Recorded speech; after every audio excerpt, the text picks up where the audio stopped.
बड़वानी जिले के हरिबड़ में निमाड़ महिला ग्रामोद्योग समूह के दर्जनों महिलाओं के हौसलों को आजीविका मिशन ने उड़ान दे दी है।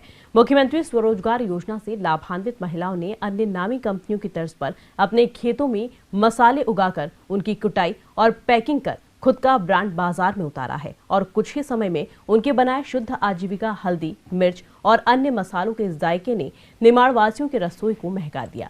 पेश है महिला दिवस पर महिला सशक्तिकरण की एक अनूठी दास्तान।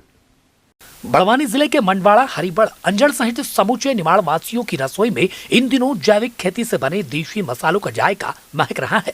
निमाड़ सहित आसपास के शहरों तक के घरों में इन मसालों को पहुंचाने का काम किसी उद्योगपति ने या उनके अधीन काम करने वाले उच्च शिक्षा प्राप्त मोटी तनख्वाह पाने वाले कर्मचारी ने नहीं, बल्कि घर का चूल्हा चौका करने वाली महिलाओं ने किया है। इन मसालों से खुद की अलग पहचान बनाने वाली महिलाओं का स्व सहायता समूह चलाने वाली मंजू गहलोत ने बताया कि हमें जिले द्वारा हल्दी वितरित की गई, जिसे हमने खेत में लगाई, जिसका उत्पादन अच्छा हुआ। जब कम खर्चे में ही हल्दी का उत्पादन अच्छा होने लगा तो इस क्रम को हमने लगातार दोहराया। इसी का नतीजा है कि आज सभी प्रकार के मसाले समूह की महिलाओं द्वारा तैयार किए जा रहे हैं, जिससे समूह की सभी महिलाओं की आर्थिक स्थिति में सुधार हुआ है। अंतर्राष्ट्रीय महिला दिवस पर हम एक ऐसी महिला से आपको रूबरू कराने जा रहे हैं जो बड़वानी जिले के हरिबड़ में मुकेश गहलोत की पत्नी है, मंजू गहलोत, जो नए कीर्तिमान स्थापित कर रही हैं। वहीं कई संघर्ष की कहानियां इनसे जुड़ी हैं और साथ ही इन्होंने अपने बेटे के साथ मिलकर 12वीं की परीक्षा देकर फर्स्ट डिवीज़न हासिल किया है।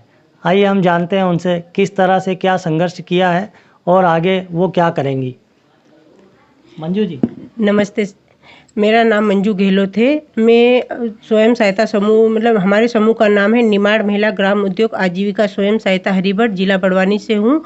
मैं मतलब जब समूह में नहीं जुड़ी थी उससे पहले हमारे घर की स्थिति अच्छी नहीं थी।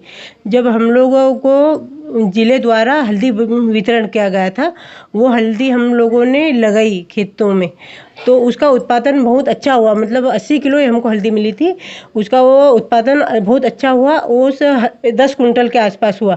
फिर जब हमने देखा कि बहुत कम खर्चे में हल्दी का उत्पादन बहुत अच्छा हो रहा है, तब अब उसने उस हल्दी को भी हमने वापस रिपीट बीज के रूप में लगा ली। तब वो हल्दी हमारे मतलब 2 एकड़ में हमने लगाई और उसका उत्पादन करीब 250 कुंटल के आसपास हुआ। उस समय हमें हल्दी का रेट भी बहुत अच्छा मिला, इससे हम लोगों को बहुत फ़ायदा हुआ।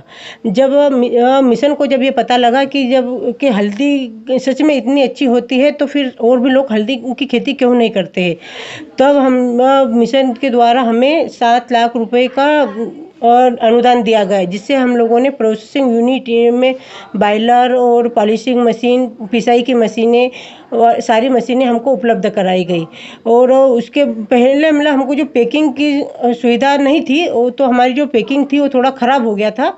मतलब अच्छी क्वालिटी की पॉलीथीन नहीं होने के कारण हमें 2-2.5 लाख रुपए का नुकसान भी हुआ। फिर भी समूह की दीदियों ने हिम्मत नहीं हारी और हमने मुख्यमंत्री स्वरोजगार योजना से लोन लेकर और हमने वापस काम चालू करा। उसमें हमको लोन हम लोगों ने नए नर्मदा झाबुआ जो बैंक है, ग्रामीण बैंक अंजड़ शाखा से हमने लोन लिया गया और उससे हमारा काम हमने वापस नई पैकेजिंग जैसे ये आजीविका के नाम से हमने वापस चालू करी 200 ग्राम और 500 ग्राम में। उससे हमें बहुत अच्छा फ़ायदा मिला और इस पैकिंग का मतलब हम लोग लोकल हाट में भी हम इसको बेचते हैं और सरस मेलों में भी हम लोग जाते हैं। किराना दुकान पे भी अभी हमने ये काम चालू करा है। और हमारा जो मतलब जो मेरा जो बच्चा है वो MBA करके अभी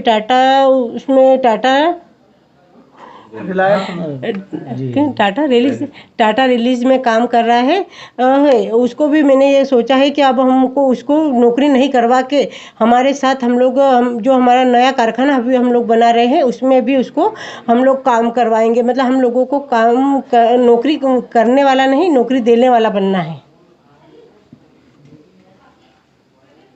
कौन कहता है छलनी में पानी रुक नहीं सकता, बर्फ़ बनने तक इंतज़ार तो करिए।